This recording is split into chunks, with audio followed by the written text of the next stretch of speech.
Hey, it's Brian, back with another Burr Month's bonus episode to bring a little extra Christmas cheer to those of us who get an early start on the Christmas season. Boy, the Burr Months sure do go by quickly. By the time you hear this, we'll already be about 1/3 of our way through the first month. I hope you're making the most of it. Here at Christmas Past headquarters, I've already unpacked and dusted off my record player. I pull it out of storage every year to listen to the classic Christmas records I grew up with, and to the Christmas story records I've been collecting over the last several years. Speaking of stories, I figured I'd take a chance with this episode to bring you one that you might not have heard before. These classic and mostly forgotten Christmas stories are a vast, untapped goldmine of new ways to get into the spirit and to discover things that may go on to become new favorites. Today, we're going all the way back to 1896 and to a magazine called The Home Monthly. In the December issue, they published a new story by a writer named Elizabeth Seymour, but you and I know her better by her real name, Willa Cather. It's a simple and sweet story about a desperate crime committed on Christmas Eve that takes an unexpected turn. Now, just one little note. As is often the case in stories from this period, the original version of this story contains the use of a term that we don't use anymore because we recognize it as offensive. So in this reading, I changed that word to something a little more suitable. I'll come back at the end to wrap up and say goodbye. But for now, get comfy and join me for the 1896 story, The Burglar's Christmas. Two very shabby-looking young men stood at the corner of Prairie Avenue and 80th Street, looking despondently at the carriages that whirled by. It was Christmas Eve, and the streets were full of vehicles. Florist wagons, grocers' carts, and carriages. The streets were in that half-liquid, half-congealed condition peculiar to the streets of Chicago at that season of the year. The swift wheels that spun by sometimes threw the slush of mud and snow over the two young men who were talking on the corner. "Well," remarked the elder of the two, "I guess we're at our rope's end, sure enough. How do you feel?" "Pretty shaky. The wind's sharp tonight. If I had had anything to eat, I mightn't mind so much. There's simply no show. I'm sick of the whole business. Looks like there's nothing for it but the lake." "Oh, nonsense. I thought you had more grit. Got anything left you can hawk?" "Nothing but my beard, and I'm afraid they wouldn't find it worth a pawn ticket," the younger man said ruefully, rubbing the week's worth of growth on his face. "Got any folks anywhere? Now's your time to strike 'em, if you have." "Never mind if I have. They're out of the question." "Well, you'll be out of it before many hours if you don't make a move of some sort. A man's got to eat. See here, I'm going down a Long Tin saloon. I used to play banjo there with a couple of guys, and I'll bone him for some of his free lunch stuff. You'd better come along. Perhaps they'll fill an order or two." "How far down is it?" "Well, it's clear downtown, of course, way down on Michigan Avenue." "Thanks. I guess I'll loaf around here. I don't feel equal to the walk, and the cars are crowded." His features drew themselves into what might be a smile under happier circumstances. "No, you never did like streetcars. You're too aristocratic. See here, Crawford, I don't like leaving you here. You ain't good company for yourself tonight." "Crawford? Oh, yes, that's the one. There have been so many I forgot them." "Have you got a real name, then, anyway?" "Oh, yes, but it's also one of the ones I've forgotten. Don't you worry about me. You go along and get your free lunch. I think I had a row at Long Tin's place once. I'd better not show myself there again." As he spoke, the young man nodded and turned slowly up the avenue. He was miserable enough to want to be quite alone. Even the crowd that jostled by him annoyed him. He wanted to think about himself. He had avoided this final reckoning with himself for a year now. He had laughed it off and drunk it off. But now, when all those artificial devices were employed to turn our thoughts into other channels and shield us from ourselves had failed him, it must come. Hunger is a powerful incentive to introspection. It is a tragic hour, that hour when we are finally driven to reckon with ourselves, when every avenue of mental distraction has been cut off, and our own life and all its ineffable failures closes about us like the walls of that old torture chamber of the Inquisition. Tonight, as this man stood stranded in the streets of this city, his hour came. It was not the first time he had been hungry and desperate and alone. but always before there had been some outlook, some chance ahead, some pleasure yet untasted that seemed worth the effort, some face that he fancied was, or would be, dear. But it was not so tonight. The unyielding conviction was upon him that he had failed in everything, had outlived everything. It had been near him for a long time, that pale spectre.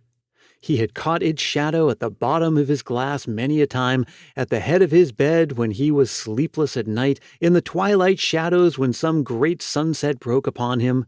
It had made his life hateful to him when he awoke in the morning before now. But now it settled slowly over him like night, the endless northern lights that bid the sun a long farewell. It rose up before him like granite. From his brilliant city with its glad bustle of Yuletide, he had shut off as completely as though he were a creature of another species. His days seemed numbered and done, sealed over like little coral cells at the bottom of the sea. Involuntarily he drew that cold air into his lungs slowly, as though he were tasting it for the last time. Yet he was but 24, this man. He looked even younger, and he had a father someplace down east who had been very proud of him once. Well, he had taken his life into his own hands, and this was what he had made of it. That was all there was to be said. He could remember the hopeful things they used to say about him at college in the old days, before he had cut away and begun to live by his wits, and he found courage to smile at them now. They had read him wrongly. He knew now that he never had the essentials of success, only the superficial agility that is often mistaken for it. He was tow without the tinder, and he had burnt himself out at other people's fires. He had helped other people to make it win, but he had never touched an enterprise that he had not failed eventually, or if it survived his connection with it, it left him behind. His last venture had been some 10-cent specialty company, a little lower than the others, that had gone to pieces in Buffalo, and he had worked his way to Chicago by boat. When the boat made up its crew for the outward voyage, he was dispensed with as usual. He was used to that. The reason for it? Oh, there were many reasons for failure. His was a very common one. As he stood there in the wet under the streetlight, he drew up his reckoning with the world and decided that it had treated him as well as he deserved. He had overdrawn his account once too often.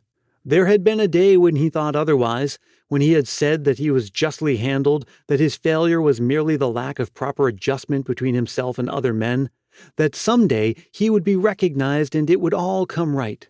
But he knew better than that now. He was still man enough to bear no grudge against anyone, man or woman. Tonight was his birthday, too. There seemed something particularly amusing about that.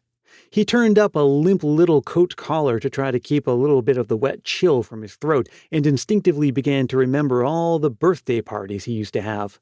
He was so cold and empty that his mind seemed unable to grapple with any serious question. He kept thinking about gingerbread and frosted cakes like a child.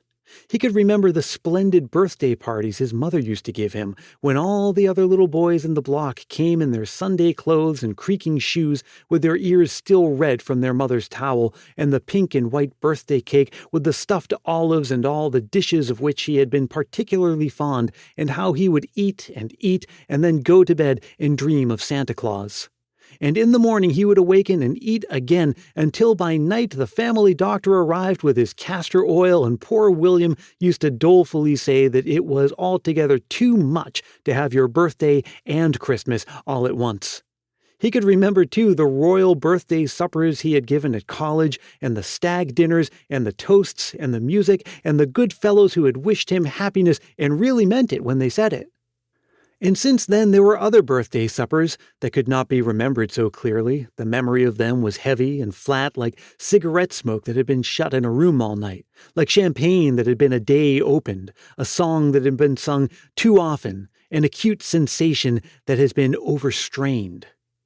They seemed tawdry and garish, discordant to him now. He rather wished that he could forget them altogether. Whichever way his mind now turned, there was one thought that it could not escape, and that was the idea of food. He caught the scent of a cigar suddenly and felt a sharp pain in the pit of his abdomen and a sudden moisture in his mouth. His cold hands clenched angrily, and for a moment he felt that bitter hatred of wealth, of ease, of everything that is well-fed and well-housed that is common to starving men. At any rate, he had a right to eat. He had demanded great things from the world once, fame and wealth and admiration. Now it was simply bread, and he would have it. He looked about him quickly and felt the blood begin to stir in his veins. In all his straits, he had never stolen anything. His tastes were above it. But tonight, there would be no tomorrow. He was amused at the way in which the idea excited him. Was it possible that there was yet one more experience that would distract him, one more thing that had the power to excite his jaded interest? Good. He had failed at everything else, and now he would see what his chances would be as a common thief. It would be amusing to watch the beautiful consistency of his destiny work out even in that role. It would be interesting to add another study to his gallery of futile attempts and then label them all the failure as a journalist, the failure as a lecturer, the failure as a businessman, the failure as a thief, and so on, like the titles under the picture of the Dance of Death. It was time that Childe Roland came to the dark tower. A girl hastened by him with her arms full of packages. She walked quickly and nervously, keeping well within the shadow, as if she were not accustomed to carrying bundles and did not care to meet any of her friends. As she crossed the muddy street, she made an effort to lift her skirt a little, and as she did, so one of the packages slipped unnoticed from beneath her arm. He caught it up and overtook her. "Excuse me, but I think you dropped something." She startled. "Oh, yes, thank you. I would rather have lost anything than that." The young man turned angrily upon himself. The package must have contained something of value. Why had he not kept it? Was this the sort of thief he would make? He ground his teeth together. There is nothing more maddening than to have morally consented to crime and then the lack of nerve force to carry it out. A carriage drove up to the house before which he stood. Several richly dressed women alighted and went in. It was a new house and must have been built since he was in Chicago last. The front door was open, and he could see down the hallway and up the staircase. The servant had left the door and gone with the guests. The first floor was brilliantly lighted, but the windows upstairs were dark. It looked very easy just to slip upstairs to the darkened chambers where the jewels and trinkets of the fashionable occupants were kept. Still burning with impatience against himself, he entered quickly. Instinctively, he removed his mud-stained hat as he passed quickly and quietly up the stairs. It struck him as being a rather superfluous courtesy in a burglar, but he had done it before, he had thought. His way was clear enough. He met no one on the stairway or in the upper hall. The gas was lit in the upper hall. He passed the first chamber door through sheer cowardice.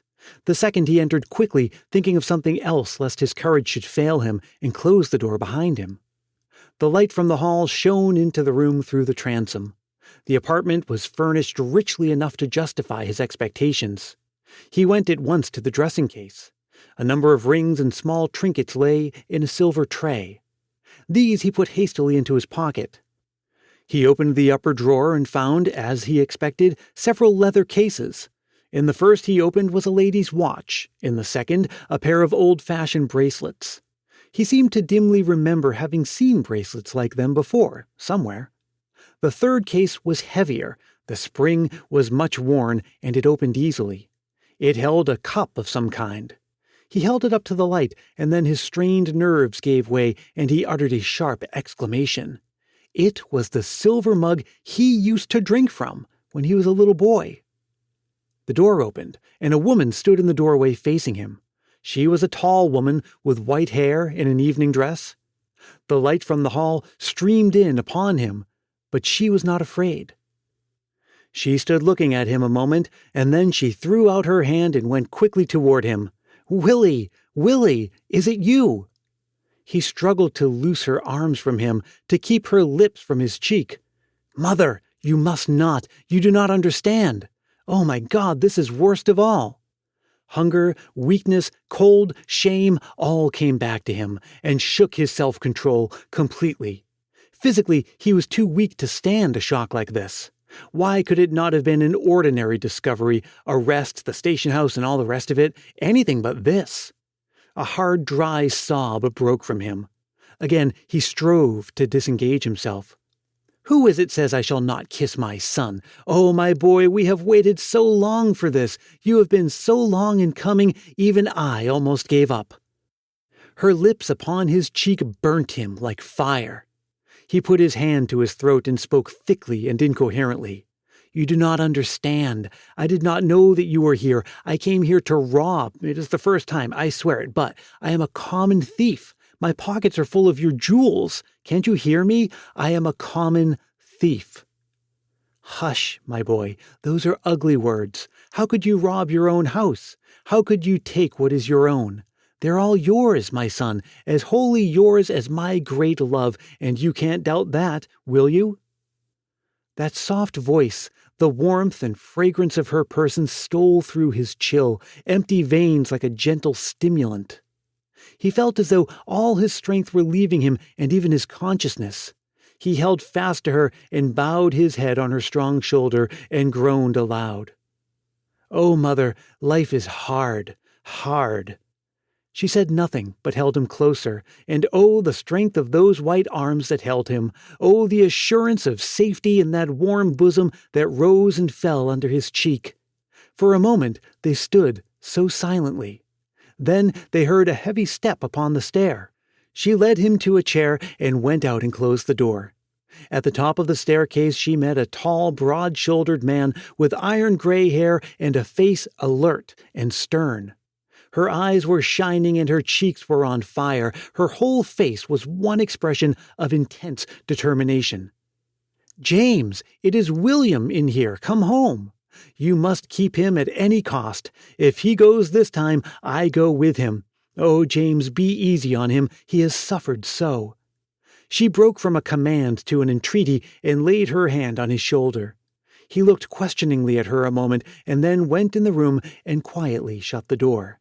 She stood leaning against the wall, clasping her temples in her hands and listening to the low, indistinct sound of the voices within. Her own lips moved silently. She waited a long time, scarcely breathing. At last the door opened and her husband came out. He stopped to say, in a shaken voice, "You go to him now. He will stay. I will go to my room. I'll see him again in the morning." She put her arm around his neck. "Oh, James, I thank you. I thank you. This is the night he came so long ago. You remember? I gave him to you then, and now you give him back to me." "Don't, Helen," he muttered. "He is my son. I have never forgotten that. I failed with him. I don't like to fail. It cuts my pride. Take him and make a man of him." He passed on down the hall. She flew into the room where the young son sat with his head bowed upon his knee. She dropped upon her knees beside him. Ah, it was so good to see him and to feel those arms again. "He's so glad, Willie, so glad. He may not show it, but he is as happy as I. He never was demonstrative with either of us, you know." "Oh, my God, he was good enough," groaned the man. "I told him everything, and he was good enough. I don't see how either of you can look at me, speak to me, touch me." He shivered under her clasp again, as when she had first touched him, and tried weakly to throw her off. But she whispered softly, "This is my right, son." Presently, when he was calmer, she rose. "Now come with me into the library, and I will have your dinner brought there." As they went down the stairs, she remarked apologetically, "I will not call Ellen tonight. She has a number of guests to attend to, but she's a big girl now, you know, and came out last winter. Besides, I want you all to myself tonight." When the dinner came, and it came very soon, he fell upon it savagely. As he ate, she told him all that had transpired during the years of his absence, and how his father's business had brought them there. "I was glad when we came. I thought that you would drift west. I seemed a good deal nearer to you here." There was a gentle, unobtrusive sadness to her tone that was too soft for a reproach. "Have you everything you want? It is a comfort to see you eat." He smiled grimly. "It is certainly a comfort to me. I have not indulged in this frivolous habit for some 35 hours. She caught his hand and pressed it sharply, uttering a quick remonstrance. "Don't say that. I know, but I can't hear you say it. It's too terrible. My boy, food has choked me many a time when I have thought of the possibility of that." Now, take the old lounging chair by the fire, and if you're too tired to talk, we'll just sit and rest together." He sank into the depths of the big leather chair with the lions' heads on the arms, where he had sat so often in the days when his feet did not touch the floor and he was half afraid of the grim monsters cut into the polished wood. The chair seemed to speak to him of things long forgotten. It was like the touch of an old familiar friend. He felt a sudden yearning tenderness for the happy little boy who had once sat there and dreamed of the big world so long ago. Alas, he had been dead many a summer, that little boy. He sat looking up at the magnificent woman beside him. He had almost forgotten how handsome she was, how lustrous and sad were the eyes that were set under that serene brow, how impetuous and wayward the mouth, even now, how superb the white throat and shoulders. Ah, the wit and grace and fineness of this woman. He remembered how proud he had been of her as a boy when she came to see him at school. Then, in the deep red coals of the grate, he saw the faces of the other women who had come since then into his vexed, disordered life. Laughing faces with eyes artificially bright, eyes without depth or meaning, features without the stamp of high sensibilities. And he had left this face for such as those. He sighed restlessly and laid his hand on hers. There seemed refuge and protection in the touch of her, as in the old days when he was afraid of the dark. He had been in the dark so long now, his confidence was so thoroughly shaken, and he was bitterly afraid of the night and of himself. "Ah, Mother, you make other things seem so false. You must feel that I owe you an explanation, but I can't make any even to myself. Ah, but here we make poor exchanges in life, and I can't make out the riddle of it all. Yet there are things that I ought to tell you before I accept your confidence like this." "I'd rather you wouldn't, Will. Listen, between you and me, there can be no secrets. We are more alike than other people. Dear boy, I know all about it. I am a woman, and circumstances were different with me, but we are of one blood. I have lived all your life before you. You have never had an impulse that I have not known. You have never touched the brink that my feet have not trod. This is your birthday tonight. 24 years ago, I foresaw all this. I was a young woman then, and I had hot battles of my own, and I felt your likeness to me. You were not like other babies. From the hour you were born, you were restless and discontented as I had been before you. You used to brace your strong little limbs against mine and try to throw me off as you do tonight. Tonight you have come back to me, just as you always did after you ran away to swim in the river that was forbidden to you, the river you loved because it was forbidden. You are tired and sleepy, just as you used to be then, only a little older and a little paler and a little more foolish. I never asked you where you had been then, nor will I now. You have come back to me, and that's all in all to me. I know your every possibility and limitation as a composer knows his instrument." He found no answer that was worthy to give to talk like this. He had not found life easy since he had lived by his wits.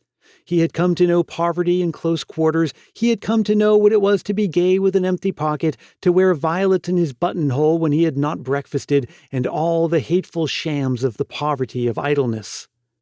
He had been a reporter on a big metropolitan daily where men grind out their brains on paper until they have not one idea left, and still grind on. He had worked in a real estate office where ignorant men were swindled. He had sung in a comic opera chorus and played Harris in an Uncle Tom's Cabin company and edited a socialist weekly. He had been dogged by debt and hunger and grinding poverty until to sit here by a warm fire without concern as to how it would be paid for seemed unnatural. He looked up at her questioningly. "I wonder if you know how much you pardon." "Oh, my poor boy, much or little, what does it matter? Have you wandered so far and paid such a bitter price for knowledge, and yet not learned that love has nothing to do with pardon or forgiveness, that it only loves and loves and loves? They have not taught you well, the women of your world." She leaned over and kissed him, as no woman had kissed him since he left her. He drew a long sigh of rich content. The old life with all its bitterness and useless antagonism and flimsy sophistries, its brief delights that were always tinged with fear and distrust and unfaith, that whole miserable, futile, swindled world of Bohemia seemed immeasurably distant and far away, like a dream that is over and done. And as the chimes rang joyfully outside and sleep pressed heavily upon his eyelids, he wondered dimly if the author of this sad little riddle of ours were not able to solve it after all, and if the potter would not finally mete out all his comprehensive justice, such as none but he could have, to his things of clay which are made in his own patterns, weak or strong for his own ends, and if some day we will not awaken to find that all evil is a dream, a mental distortion that will pass when the dawn shall break. Hey, thanks so much for listening. I hope you enjoyed that. Bit of a prodigal son thing going on there. Speaking of sons, I've been wondering how much of my Burr month's Christmas cheer to share with my 10-month-old. On the one hand, I want Christmas to be very special for him. On the other hand, he's too young to understand what's going on, and making him think that Christmas is something that happens for several months out of the year, rather than the more conventional season starting after Thanksgiving, might spoil things for him. Either way, I'm looking forward to spending my second Christmas with him. He was only a few weeks old last Christmas, and this year he'll be quite a bit more alert and engaged. Well, I'll be back in about another week with a new episode. Something different next time, but I'll keep it a secret for now. Until then, I'll remind you that Christmas Past is produced in wonderful Willow Glen, California by yours truly, Brian Earl. And even though it's only September, it's never too early to send a Christmas memory to appear in an episode this season. I've already received the first one of the season, and maybe the next one will be from you. Just record a voice memo into your phone and send it to christmaspastpodcast@gmail.com. Keep it reasonably short, clean and family-friendly, and be sure to say your name and where you're from. And just yesterday morning, I mailed a Christmas card containing a Christmas Past sticker to jolly old England. I'd be happy to send one to you too. If you review Christmas Past on Apple Podcasts, I'll pop one in the mail for you any time of year. Reach out for details. Again, you can email me at christmaspastpodcast@gmail.com or message me on Facebook, Twitter, or Instagram. And speaking of Facebook, join our private Christmas Past Facebook group and celebrate with the rest of the family all season long. Until we meet again, may your days be merry and bright.